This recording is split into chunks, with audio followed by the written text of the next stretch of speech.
Hello, dear Symphonians, dear Clyde, dear colleagues, and dear audience of our wonderful concerts with Clyde at the Centennial. I miss you all, and I miss making music for you and with you.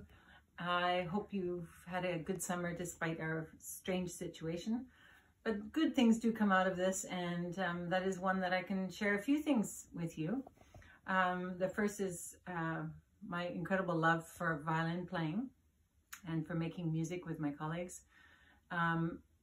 Luckily, I chose the violin to go into music with. I was close to doing the piano, but I did choose the violin, and the violin's really so close to the voice, and along with the viola and the cello and the bass, it provides really the soul of the orchestra. Even the cross motion of a violinist or of a cellist is really across the heart, and it really does pull at the heartstrings. So the violin 1 and violin 2 and viola and cello and bass basically represent the soprano, alto, tenor, bass of a choir. And the same things that we do with our voice, we also do with our bow stroke. So a couple technical things that we always learn, and we isolate when we are learning them, are how to utilize the bow to make an incredible sound, and how to use our ears to blend and listen and play together. The three main things that we always come back to are the bow speed, so fast or slow, or could take forever if you're well trained. The bow pressure, so very deep into the string, or very just gently and lightly. That creates a very soft sound.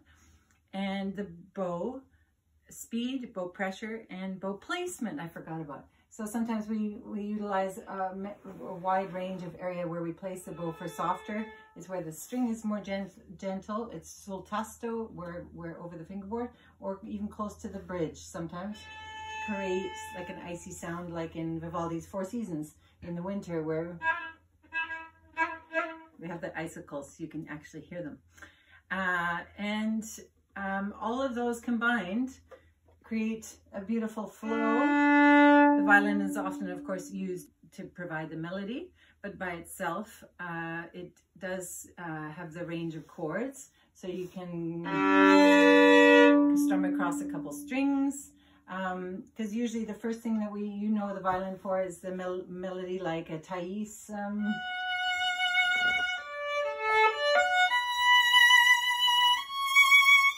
And of course, to get louder, I use more pressure and bring it closer to the bridge and so forth. So you already know all those things that go on for that. And then the chords that we have are often the things that the violin does.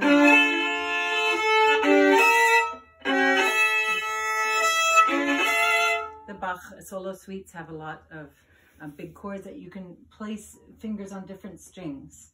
And our strings are tuned in perfect fifths. We always get the A from the oboe, and then we go da da da da dum, a D, da da da da dum, and a G and an E at the top. So our four fingers can fill in those notes: A, B, C, D, E, A, B, C, D, E. So we learn a fretless instrument by just training our fingers in placing whole tones versus semitones. So a typical warm-up I might do before a concert would be to go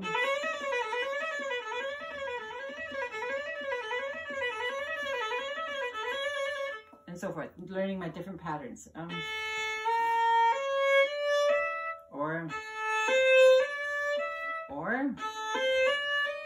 So we're using all these different placement of whole tones and semitones so that when we shift up, and we can utilize the same finger pattern and on lots of different notes. I hope that makes sense.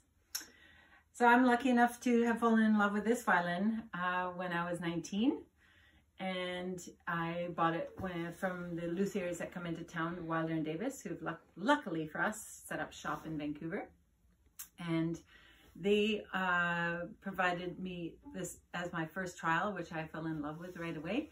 And luckily I was able to buy it from money that came from a settlement, a motorbike accident that I had, where I wasn't supposed to play anymore, but luckily I kept at it, and here I am, and very much enjoying what I do. The other part of my money I spent in going to an incredible school in Europe, so I'm glad that I put money towards those things that give me value today. This is an Italian instrument made in 1947 by Gaetano Gadda. He was a student of Scrampelli, and he studied with him from when he was 19 to about 24.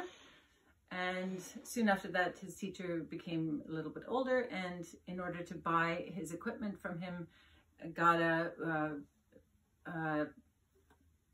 said that he would provide his teacher with one violin per month, and in so doing paid off his teacher so he could have all of his tools for his future trade. After he was about 40, he definitely developed more his own style of making violins, and it was more along the lines of Guarneri's soundscape. And this one he built when he was 47. He lived from 1900 to 1956. So I feel very fortunate to have this instrument as to accompany me through all the things that I love doing. So you can hear, as a last little thing, perhaps a little bit of Bach, just a little snippet. And I hope you all stay well and healthy and, of course, kind.